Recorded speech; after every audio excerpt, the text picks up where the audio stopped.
My near-death experience is one that's not one of the white light tunnel, but more of me being on a raft with two guides. Jesus was in front of me, and a young, bald, thin man in brown robes was on my left. And I didn't know him, but I knew that I felt safe and comfortable with him.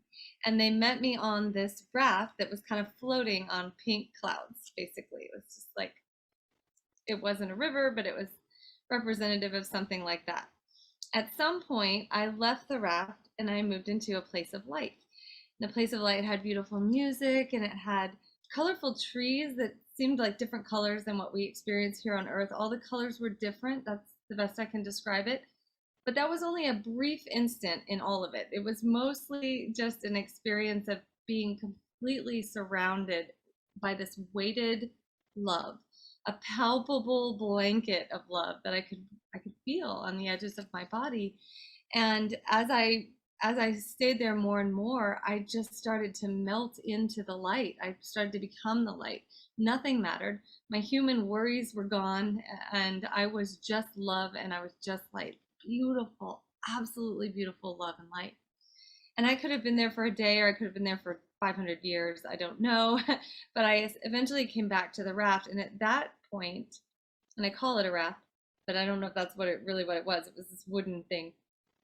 Uh, Jesus was communicating with me through his thoughts. And similar to Susan, I was able to see the pattern. I was given a choice. I was able to see what would happen if I chose to live, or if I chose to stay. So I didn't know what would happen if I lived, but I was shown if you choose to stay here in the place of light, this is what will happen on earth to the people, with the people that you love. There's no right or wrong. It was almost as if human consciousness was taken away. It wasn't about right and wrong. It was about making the choice. And once I made the choice to come back and live, I was flooded with amazing messages, that nothing we worry about on earth matters. Or not nothing, but a lot of what we worry about on earth doesn't matter. That we get caught up in our thoughts, that the story take us away from the present moment, that they take us away from source, is kind of how I take it now.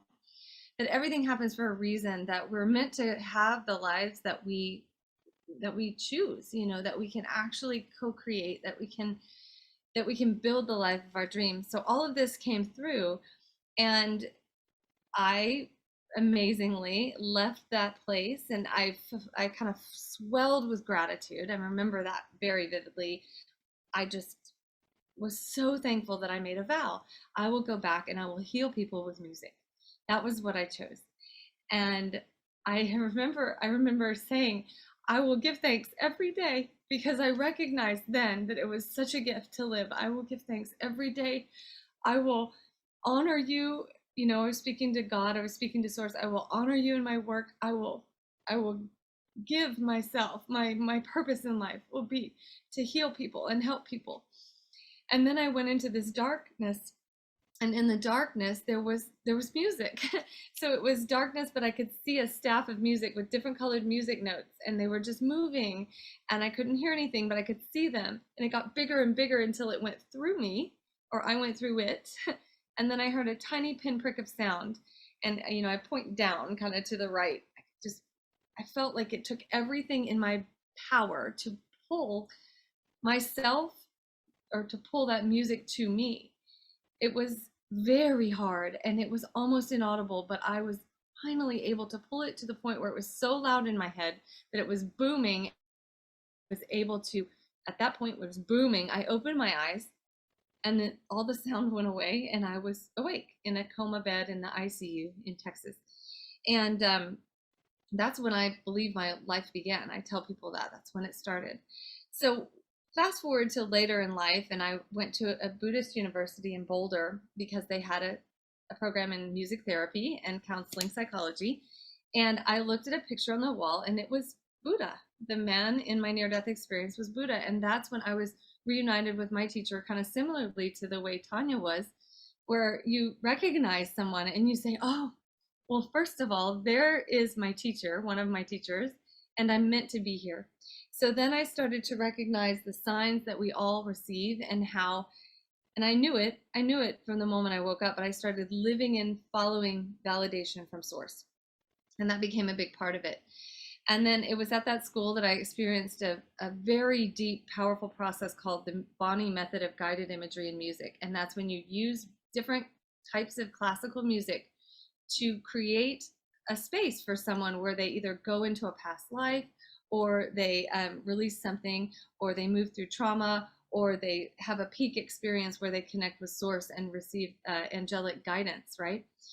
And so through that process, I felt that I was the closest I had ever been to my near-death experience, hands down. And I knew that that would be my work.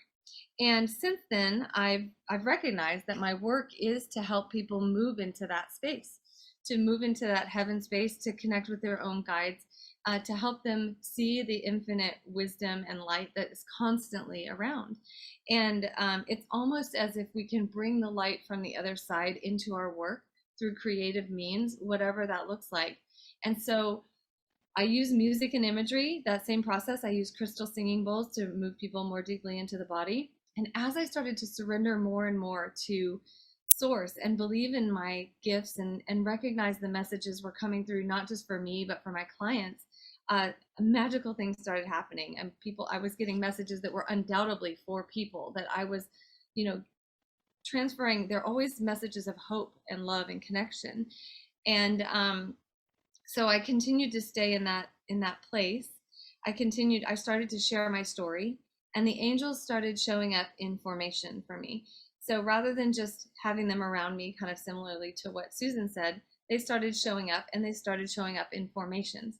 And when they showed up in formations, I didn't realize or recognize why. So for the first time a few years ago, I was so feeling more confident about my work and what I was seeing that I asked them, I said, will you please tell me what you're trying to show me? What does it mean when you come in rows and rows of these stoic angels that have maybe Susan can tell me, or maybe one of these other wonderful women can tell me, where they have a burgundy sash and they're holding a staff and they're in rows and rows that just go on forever. What does it mean? What does it mean when they're in concentric circles? What does it mean when they bring in animal guides and higher beings? And even sometimes ascended masters would come into the sessions in the middle of the circle. They would just show up. And so I asked that question, and I was answered. I was answered very soon after. Before I received the answer, I came to an IANDS conference where I received the answer. I had a meditation again the day before coming to an IANDS conference 2 years ago, where Buddha and Jesus both came back to me again. And they were wearing different clothes. Instead of plain robes, Jesus was ornate and sitting in a throne, and he was completely decked out. And I was different. I was different too in how I was sitting across from him. And Buddha was there as well. So I've found the more that I work in this, the more answers I receive and we receive. I have no idea what time it is. I haven't been watching it at all. So if anyone can hold up a sign for me, that would be really good. But I just want to say, the more that I step into my story, the more I recognize that our stories are what make us powerful.